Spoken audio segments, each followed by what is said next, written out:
Сәлем менің оқырманым, менің каналыма подписаться, лайк батырмасын басып қоюды ұмытпаймыз, алда айтылмаған әңгімелер көп болады. Бәрі де Мадина мені мамасымен таныстырғаннан басталды. Мадина екеуміз 1,5 жылдан бері жүріп жатырмыз. Күндізгі уақытта ата-анасы жұмыста болғанда, оның үйінде отыратынбыз анда-санда. Жаман ойлап қалмаңдар, ол әлі 17 жаста ғана. Сол үшін бетін ашуға қимаймын. Бірде мамасы жұмыстан ерте келіп қалды. Жүрегімнің соғысы жиілеп, кірерге тесік таппай тұрмын, қазір мені де қызында оңдырмайтын шығар деп. Бірақ олай болмады.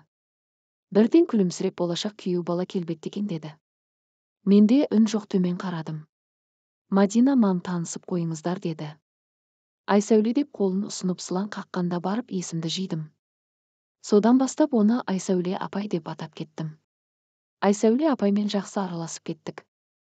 Үйлеріне де емін еркін кіріп шығып, шай ішіп, әңгіме дүкен құратынбыз. Оның маған қараған көзқарасының астарында бір сыр жататын. Кейіннен білдім, ол Мадинаның туған анасы емес. 4 жаста болғанында әкесі Айсәуле апаймен үйленеді де, бұл сенің анаң деп айтады. Ал өз анасы жайында сұрағанымда, Мадина бұл жайында 2 рет әңгіме қозғамауымды өтінді. Туған анасы болмаса да екеуі осы күнге дейін бір ретте ренжіспеген екен. Әрине, анандай сөзі майда, эмоцияға берілгіш, сенің ойыңды айтпай тұрып оқып қоятын әйелмен ренжісу мүмкін емес. Қысқы демалыста Мадина ауылға ата-әжесіне кететін болды. Айсәуле апай екеуміз оны шығарып салдық кешкі автобусқа. Бұл кезде Мадинаның әкесі сапармен басқа қалаға кеткен. Негізі ол әскери адам, үнемі сапарда жүреді. Қайтар жолда бір жерге барып тамақтанып алу туралы ұсыныс айтты, мен қуана келісе кеттім. Бұлай бір кафешке кірдік. Мен ол кафешкінің курилкісіне барып тығылып, темекі тартып келгенше тапсырыс беріп күтіп отыр екен. Әңгімелесіп біраз отырғасын кәуіп та келді. Жанында шараппен 2 бокалы да бар. Мен аң-таң. Айсәуле апай маған күлімдеп бір қарап, әкесі мен қызы жоқта өзіміз тойлап қалайық деді. Ең алдымен шарап құйып қағыстырып ішіп алдық та тамақтануға кірістік. Bir шиша шарапты да тауысып қойыппыз тамақпен бірге. Содан не керек, екіншісіне тапсырыс берді де шығып келейі деді маған. Өзі бастап тұп-тура әлгіндегімен барған курилкаға алып барып сөмкесімен бір қорап темекіні алып шығып, бір талын тұтатып құшырлана сорғанында мен тағы аң-таң болдым. Сол жерде темекі тартып алып қайта кіріп 2 шарапты аштық. Жаңағы темекінің әсері шараптың әсеріне араласты ма білмеймін, Айсәуле апайым көңілденіп лепіріп сөйлей бастады. Қысқасы, мас болып кетті. Қызықты әңгімелер айтып отырып, өзінің күйеуіне көңілі толмайтынын да айтып қалды. Ол кісі сапарда жүргенде түнімен төсегінде тыпыршып аласырып шығады екен.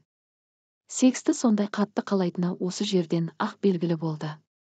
Түн болып кафешкінің музыкасы да қатты шығып, жарықтарда ала көлеңке күйге ене бастаған кез еді. Bir вальс әуені қосылғанда билеп қайтайық деді. Тұрып билеуге шықтық.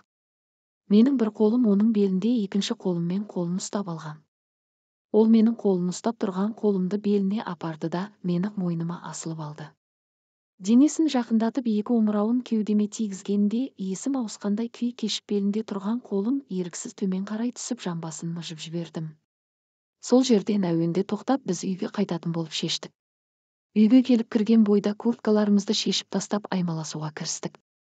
Әтірінің иісі мұрнымды жарып барады. Жайменде берінен сүйіп, тамағының астынан өбіп, кеудесін ашып жіберсем, тырсиып тұрған 2 омырауы есімді мүлде алды. Лезде омырауынан мыжып, артынша сосығын аузыма салып тартып жіберіп, ойнай бастағанымда оның ыңырсыған дыбысы шыға бастады. Сөйтіп бүкіл денесін сүйіп, аймалап кіндігіне дейін бардым да, одан әрі түспеді. Лыпасының ішіне қолымды салсам, күнтемесінде бірде бір қыл жоқ, әрі суланып қатты ысып, ол жерде аздап қатайып тұр. Бұтындағысын сыпырып тастап, май құйрығынан мыжып, клиторын қозғап, уқалап тағы біраз жаттым. Ол шыдай алмай кіргізші деді. Қатайып тұрған аспабымды оның аузына түкіртіп алып барып кіргізіп жібергенімде, оқ деген дыбыс артынан ах дейіп бір есе ыңқ деп мені одан сайын ынтықтыра түсті. Солайынан тоқтамастан 15 минуттай ұңғытып барып бітірдім. Келесі процесті оның қалауы бойынша қырыннан жатып істедік. Себебі Айсәуле апай қырыннан жатып айналысқанды ұнатады екен. Осылайша таңға дейін қырыннан жатып қырғын қызыққа батыстық.